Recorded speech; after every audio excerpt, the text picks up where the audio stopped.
예, 앞서서 원유철 의원 인터뷰 들으면서도 여러분 느끼셨겠지만 지금 대통령 대 야당의 대결 구도가 갈수록 팽팽해지고 있습니다. 특히 어제 문재인 대통령이 강경화 장관에게 임명장 수행하면서 이런 얘기를 했죠.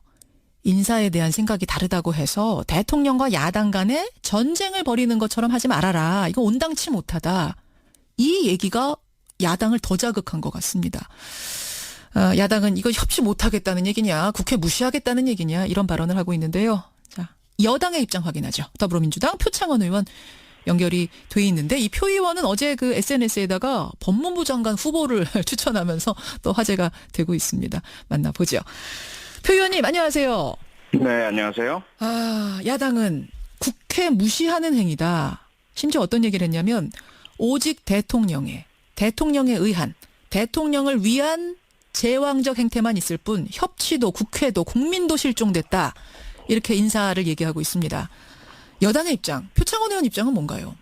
뭐 여당 입장은 아니고 제 개인적인 생각인데요. 예. 저는 국민의 한 사람으로 일단 정말 그런 표현들을 특히 자유한국당 의원께서 사용하신다는 것이 그분의 뭐랄까요, 얼굴이 상당히 두꺼우시다라는 말씀밖에 못 드리겠습니다.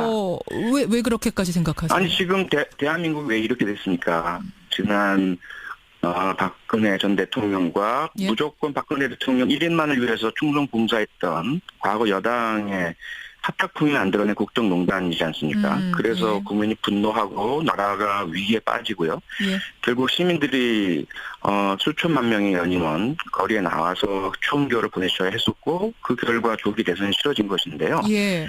국민의 뜻을 받들어서 이제 정부 출범을 하려는데 한두 가지 인선에 마음에 안 든다고 그런 써서는 안 될 표현들 사용하시는 것 자체가 저는 정말 이해하기 힘들고요.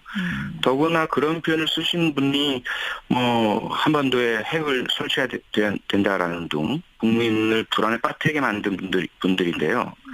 더구나 이제 국회 무시라는 부분은 저는 정말 이해하기 힘든 게 예. 제가 이제 1년 정도 국회의원으로 생활을 했지만 제가 야당 때였는데 여당인 당시 자유한국당 새누리당이 예. 국회의장의 개원사 내용이 마음에 안 든다고 여당 의원들이 국회를 뛰쳐나오고 의장실을 점거하고 집회 및 시위에 관한 법률의 명백한 위반인 의장 공간 앞에서 그건 절대적인 집회 시위 금지 구역이거든요. 예. 거기서 밤전 농성 집회 시위를 하고 이랬던 것이 생생합니다. 거기에다가 인사 문제만 해도 그렇죠. 그동안 국회 인사청문회에서의 청문보고서 채택 없이 임명을 가장 많이 한 것이 박근혜 대통령, 이명박 대통령이거든요.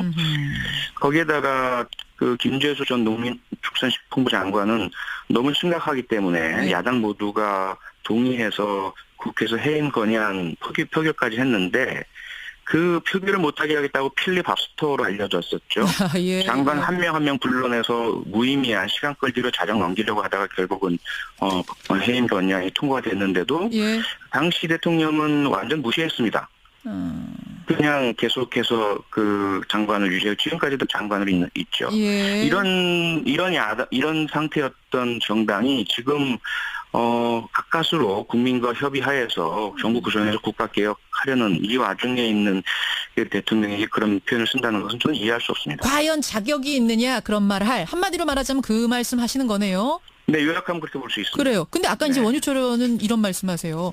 근데 5대 원칙이라는 거를 문재인 대통령이 스스로 말하지 않았느냐. 그게 없었으면 모르는데 그걸 말했기 때문에 우리는 그 원칙을 지켜라라고 얘기하는 거다. 충분히 그건 온당하게 그 정도까지는 다 수용을 하고 저도 야당의 비판에서 늘 계속해서 반복해서 말씀을 드렸습니다. 고맙다고 잘하시고 그래야 된다고. 예. 근데 그걸 국회 일정의 보이콧이라든지 예. 혹은 국정의 마비에 이르릴 정도의 반의회적이고 반민주적인 그런 언행으로까지 몰아가서는 안 된다는 것이고요. 또 하나는 5대 원칙 부분에 대해서 분명히 공식적으로 대통령 비서실장이 예. 사과를 했고요. 현실과 이상의 차이에 대해서. 대통령께서도 수석 비서관 회의에서 유감 표명을 분명히 하셨고요.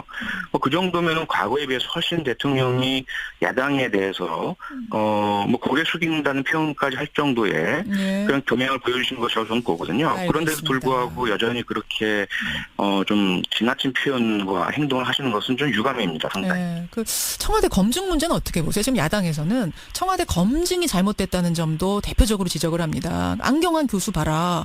고등학교 때 퇴학당할 뻔한 아들을 안 교수가 편지로 구해내가지고 그 아들이 서울대 수시에 합격한 거, 또 뭐 도장을 위조해서 몰래 혼인신고를 한 거, 이거는 최소한 걸러냈어야 되는 거 아니냐. 그것도 못한 인사검증이면은 다른 후보자들은 괜찮겠느냐. 뭐 이 얘기를 하는 건데요. 네, 첫째로 우선 인사검증에 대해서 안경환 후보자 결과적으로 실패했습니다. 그렇죠? 예. 그런데 하나 실패했다고 검증에 책임져라. 이거는 제가 요즘 상당히 좀 무서운 상황을 대한민국에서 보고 있는데요. 무서운 우리 아이들 상황? 중에서 예. 네, 중고등학교에서 하나 두 개 틀린 아이들이 막 웃는다고 합니다. 그래서 왜 그러냐 그랬더니 예. 하나 틀리면은 맞는데요. 틀린 것마다 집에 가서. 그러한 모습을 지금 국회에서 보여주고 계신 거거든요. 검증 실패해서 낙마시켰으면 됐지 않습니까? 일단 그렇고요. 두 번째로는 예. 안경환 후보자와 관련돼서 탄원서 보셨습니까? 저는 탄원서 읽어봤는데요. 아들 고등학교에 보낸 탄원서. 예, 예. 네, 저도 자녀를 둔 부모 입장에서 그건 정말 학부모가 학교에 보낼 수 있는 학부모의 마음이 그대로 녹아 들어가 있는 탄원서이고요. 그리고 학생이 학교에서 교칙 위반을 할 수가 있습니다. 그건 뭐 누군가를 때리거나 뭐 따돌림하거나 이런 형태가 아니거든요. 이것은 교칙 위반이죠. 기숙사의 남녀 분리인데 여학생이 예. 남학생 기숙사에 들어온 겁니다. 예. 여기에 대해서 탄원서 제출이 형식이고 절차이니 제출하라라고 해서 제출을 했고요. 예. 그 결과 퇴학과 전학이 아닌 그 경고와 반성문인가요? 뭐 이런 조치가 이루어졌습니다. 예.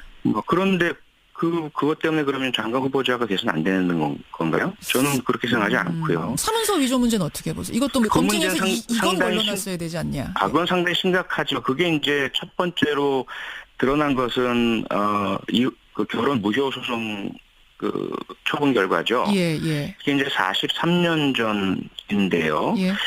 청와대에서는 그 당시에는 이제 그런 일들이 있었고, 그 주된 목적은, 일단 혼인을 이뤘었는데 이혼의 사유가 생겼고, 이혼 기록이 남으면 당시의 여성들에겐 치명적인 어떤 흥별로 작용을 했고, 그것을 방지해주기 위해서 이혼 무효 소송을 많이들 활용을 했다. 이제 이런 부분이 있죠. 근데 그게 맞습니까? 지금 그러니까요. 그 그래서 이제 부분에 대해서는 안경환 교수가 그렇게 얘기를 안 하셨던 것 같은데. 안 하셨죠. 예. 그리고 그 판결문 내용도 달라요. 그 이후에 나온 이야기죠.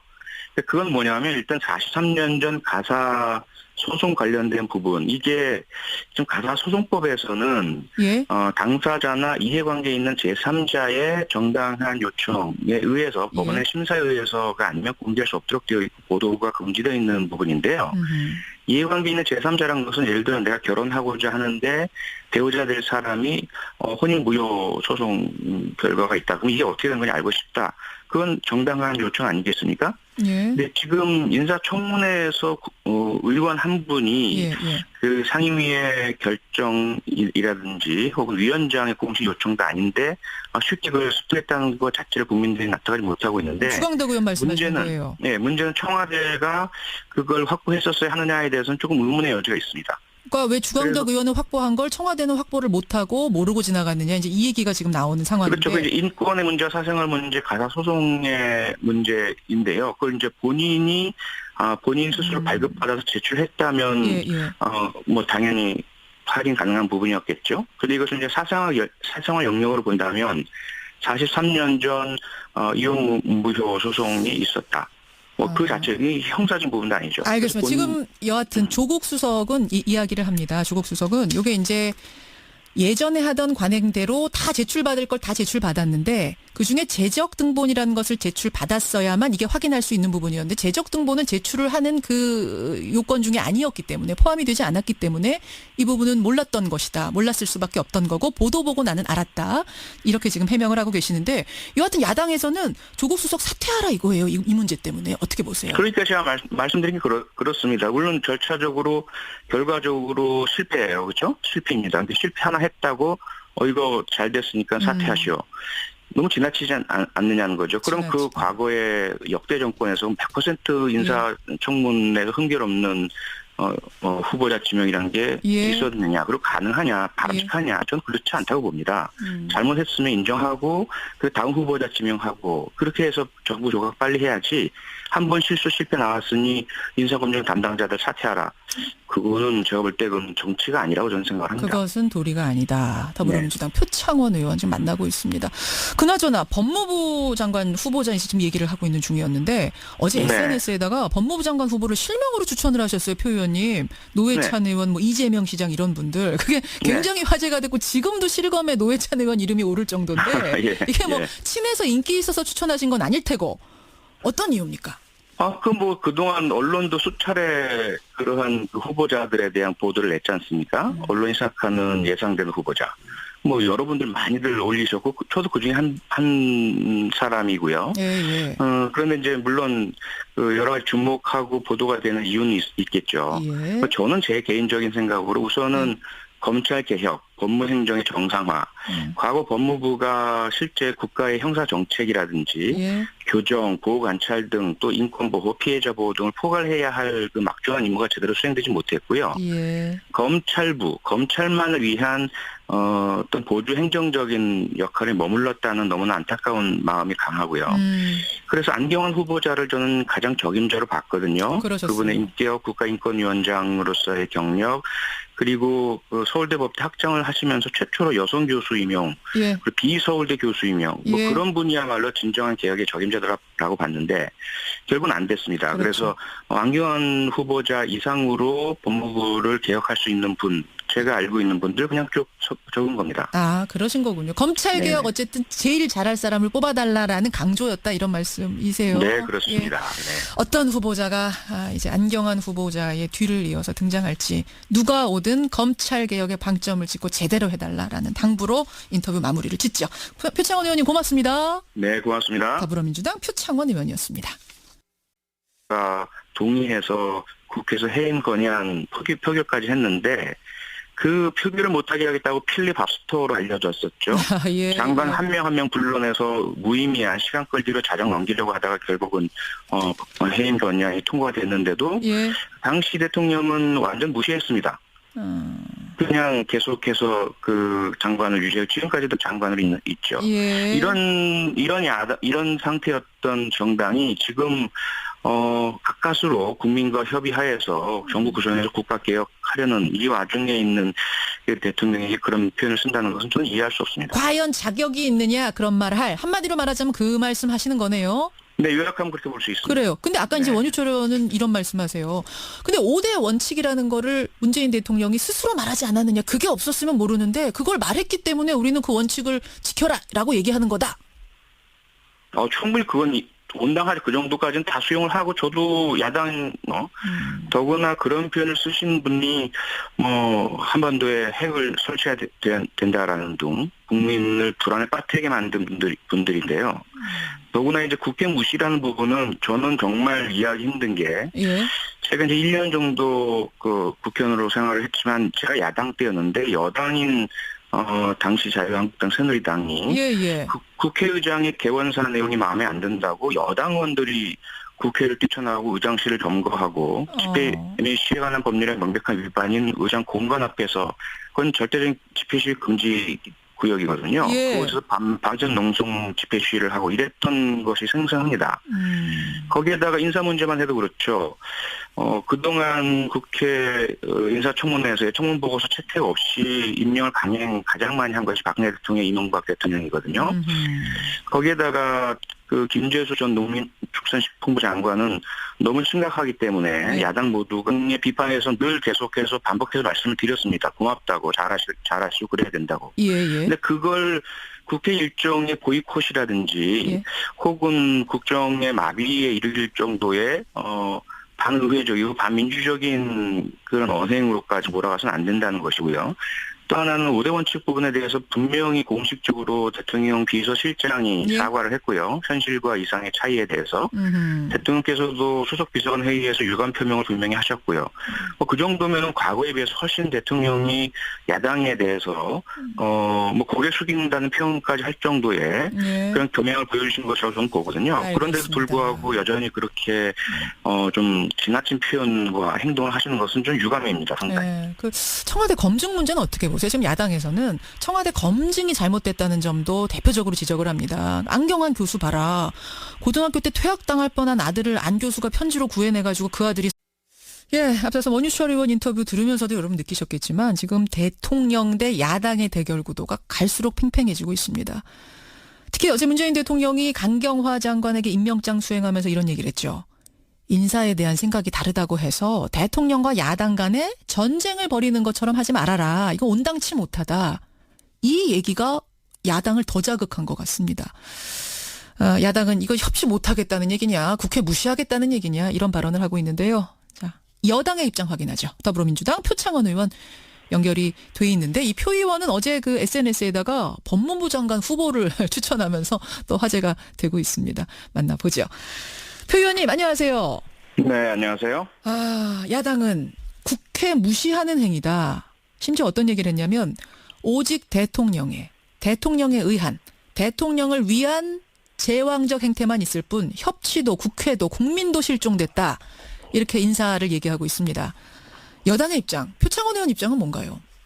여당 입장은 아니고 제 개인적인 생각인데요. 예. 저는 국민의 한 사람으로 일단 정말 그런 표현들을 특히 자유한국당 의원께서 사용하신다는 것이 그분의 얼굴이 상당히 두꺼우시다라는 말씀밖에 못 드리겠습니다. 왜 그렇게까지 생각하세요? 아니, 지금 대한민국이 왜 이렇게 됐습니까? 지난, 박근혜 전 대통령과 예. 무조건 박근혜 대통령 1인만을 위해서 충성 봉사했던 과거 여당의 합작품이 만들어낸 국정농단이지 않습니까? 그래서 예. 국민이 분노하고 나라가 위기에 빠지고요. 예. 결국 시민들이 수천만 명의 연임원 거리에 나와서 총교를 보내셔야 했었고 그 결과 조기 대선이 치러진 것인데요. 예. 국민의 뜻을 받들어서 이제 정부 출범을 하려는데 한두 가지 인선에 마음에 안 든다고 그런 써서는 안 될 표현들 사용하시는 것 자체가 좀 정말 이해하기 힘들고요.